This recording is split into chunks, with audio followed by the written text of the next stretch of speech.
Today, we're stepping away from the homestead and doing something completely different. Angela and I are going to see our very first Hozier concert live. And we decided to get a little artsy-fartsy, making our own DIY concert t-shirts. But we were actually pretty shocked at how close our DIY shirts ended up looking to the official merchandise. So watch as we create these shirts, head to the concert, and test them out in the wild. Plus, we'll be sharing our full concert experience and honest thoughts about seeing Hozier for the very first time live. This should be a fun one, so let's dive in. Oh gosh, what are we doing today? Today we're getting artsy-fartsy. We're stepping away from the garden and we're gonna do something a little different. What we're gonna be doing is coloring on some t-shirts. Why are we coloring on some t-shirts, my love? Because this Friday we are going to... Drumroll.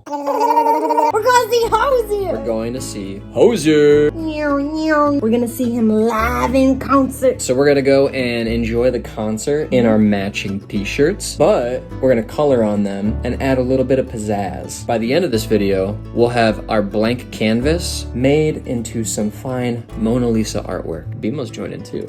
Huh? Say hi, Bimo. Nope. Bimo looks like a little witchy cat. She does. She looks spooky.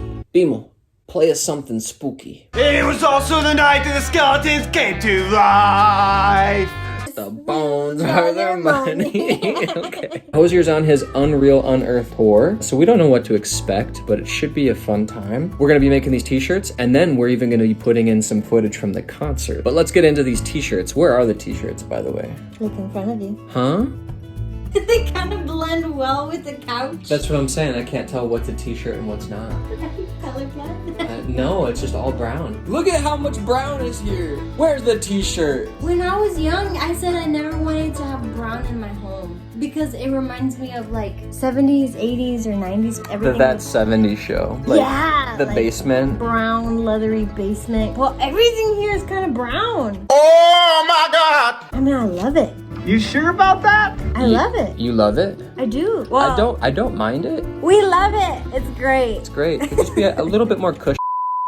Anyway, the shirts are over there. So while she grabs them, I went out on an excursion to Wally World and got these lovely t-shirts. We had the choice between maroon, forest green, and earth brown. Ha! We chose the brown. Remember that one time when we made a hole in our past place? We put a big old sticky thingy so maintenance wouldn't look at the big old hole. Angela and I were in an apartment before this. If you go back and see season 1 of the Nest Homestead, you'll see that we're in a different homestead space, and it's a 1-bedroom apartment, super tiny. We were paying way too much for it. Huh? We accidentally put a hole in the bathroom wall, and to hide it from maintenance, we put, I think it was on like a yellow office piece of paper, the ugliest piece of paper you could ever find, and we taped it on the wall, and it said, bathroom rules. If it's yellow, let it mellow. If it's brown, flush it down. And I don't think they ever found the hole or anything. Never. I wish we still had it, to be honest. That's Me history. too. That's good Yeah.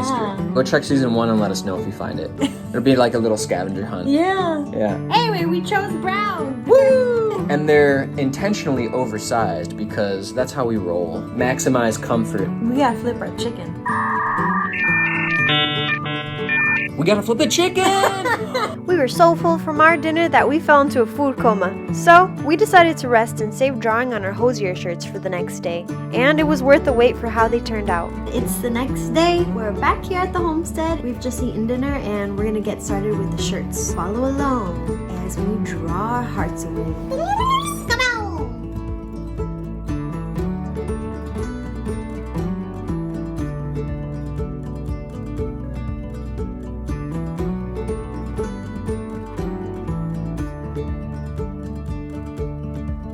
And voila, here are our shirts. And the only thing left was to rep them. And here we are, finally arriving at the concert venue. Look at the crowd, everyone seemed so excited. And one last check on our DIY shirts. I still can't believe how good these turned out. Walking into the venue, every single step is taking us closer to the spot where we're going to spend an evening filled with Hozier's magical music. You could just feel the energy building. Where we going, Baba?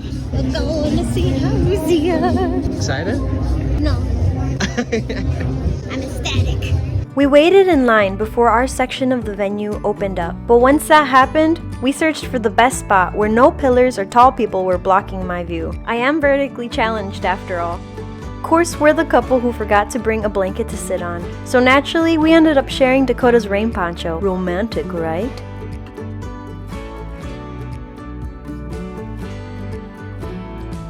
The opening act, Gigi Perez, was absolutely amazing. What an up-and-coming talent. She set the perfect mood for the rest of the night. The stage crew was setting everything up while more and more people poured in.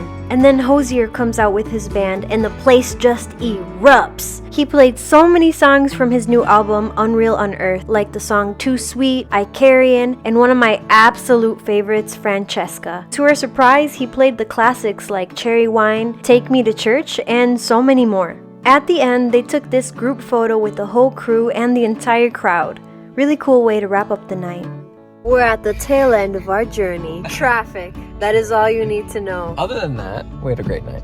Hozier is amazing. I would go to another one over and over and over again. Just to hear that talented human and his incredible band play. What was your favorite part of the concert? Favorite part of the concert?